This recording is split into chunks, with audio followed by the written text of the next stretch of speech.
Pada pertemuan ini akan saya bahas soal penalaran umum TPS UTBK tahun 2020 di minggu yang pertama ya. Berbeda dengan 2019, 2020 ini era Covid ya. Jadi jumlah soalnya dikurangi. Oke. Seperti biasa ada teks. Hanya 4 soal, 1 teks. Kita disuruh menyimpulkan dari teks tersebut. Sekali lagi, cara penarikan kesimpulan, kalau nggak di awal, dia di akhir. Saat ini, program yang dilakukan pemerintah kota belum cukup meningkatkan minat baca karena belum melibatkan orang tua. Hambatan dalam melibatkan orang tua karena sebagian besar sosialisasinya hanya diselenggarakan di sekolah.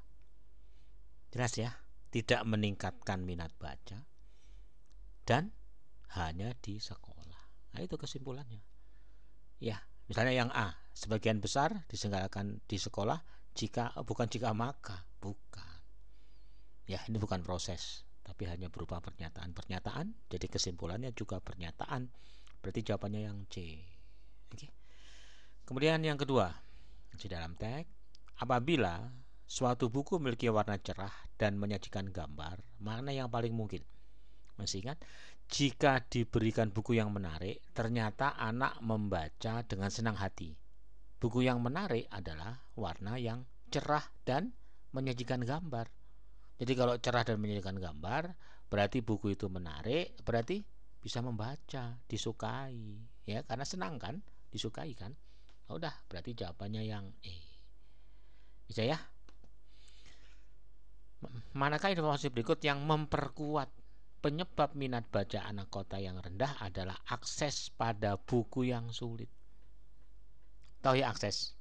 Akses itu artinya apa? Sulitnya akses. Ya, bagaimana cara mencapai itu akses? Ya. Nah, jadi bukan karena bukan karena apa? Bukan karena yang lain, tapi karena akses.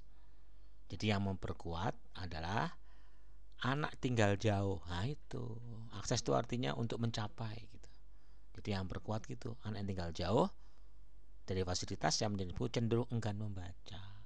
Ya harus naik angkot, mau nyebrang sungai gitu misalnya. Oke. Kemudian mana yang memperlemah? Berarti melawannya ya. Penyebab lainnya adalah buku yang tersedia tidak menarik gitu. Jadi itu banyak anak yang senang membaca buku tanpa ilustrasi menarik. Oh, enggak menarik kok. Berarti yang memperlemah adalah yang ini, tanpa yang, ya kan, harus ada gambar dan segalanya gitu kan. Berarti ini memperlemah gitu. Jelas? Yang lain pasti memperkuat. Sinar matahari pagi dapat merangsang vitamin D. Vitamin D diproduksi dalam tubuh meningkatkan penyerapan kalsium. Kalsium memperkuat tulang dan gigi. Aktivitas berat pada tulang tidak terserang penyakit tulang. Mana yang benar? Memperkuat tulang dan gigi. Jelas kan?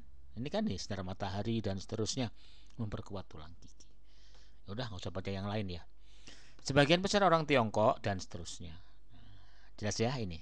Robot yang digunakan sebagai pengirim bahan adalah bukti kemajuan di Tiongkok. Kemajuan Tiongkok.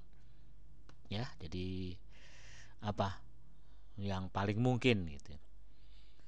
Hutan tropis memiliki spesies yang dibandingkan dengan hutan yang lain. Makin tinggi, makin banyak manfaat untuk kesehatan. Ya pasti kesehatan. Ya logikanya masyarakat yang tinggal segan hutan pasti lebih sehat. Kan kesehatan. Kata-kata kuncinya sehat gitu. Ya, jadi cari kata penghubung gitu loh, gampangnya. Oke. Kemudian penggunaan bahasa Indonesia. Nah, terus simpulannya apa? Simpulannya merek dagang, nilai sejarah wajib menggunakan bahasa Indonesia. Salah. Tadi kan ya pernyataannya bisa merek dagang atau memiliki apa? Memiliki sejarah, bisa juga. Ini pasti salah. Ya, soalnya punya sejarah kok. Ya berarti nggak wajib gitu. Oke, ini pasti salah.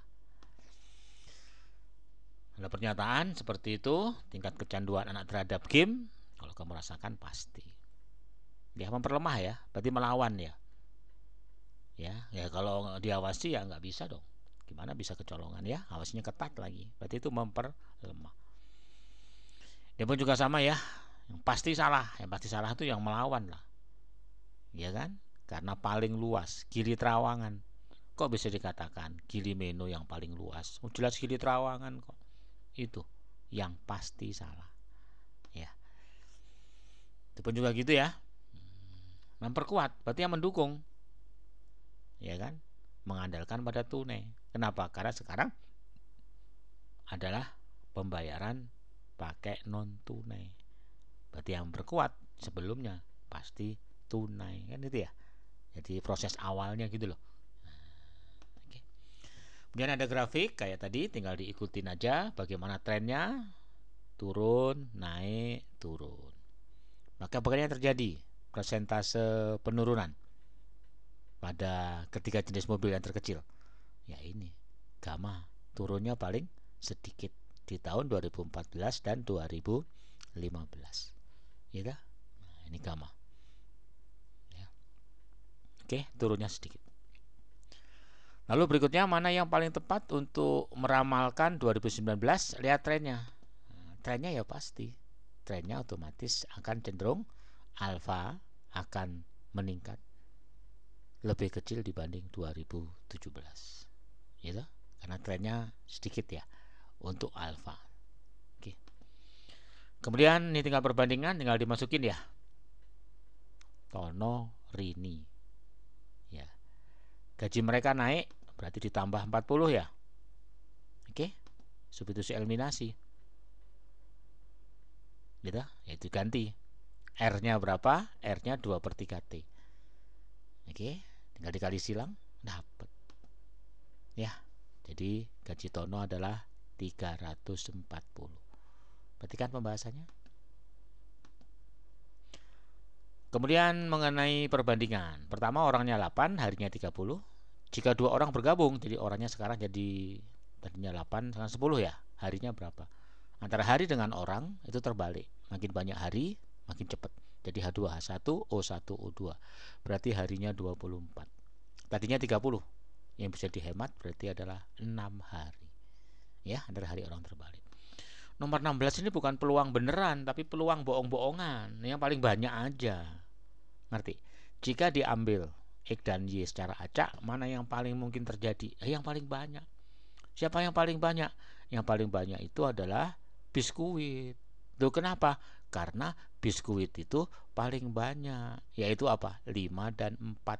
Berapa? 9. Yang lainnya kan gak ada yang 9. Jadi ini peluang, tapi peluang bohong-bohongan. Peluang paling besar ya berarti yang jumlahnya paling banyak. Gitu aja. Ya, jadi pembahasannya simpel kok, pelajaran umum, bukan matematik. Ya, itulah ya tahun 2020, dan kamu bisa lanjutkan untuk yang paket berikutnya. Sampai ketemu pada pembahasan-pembahasan selanjutnya.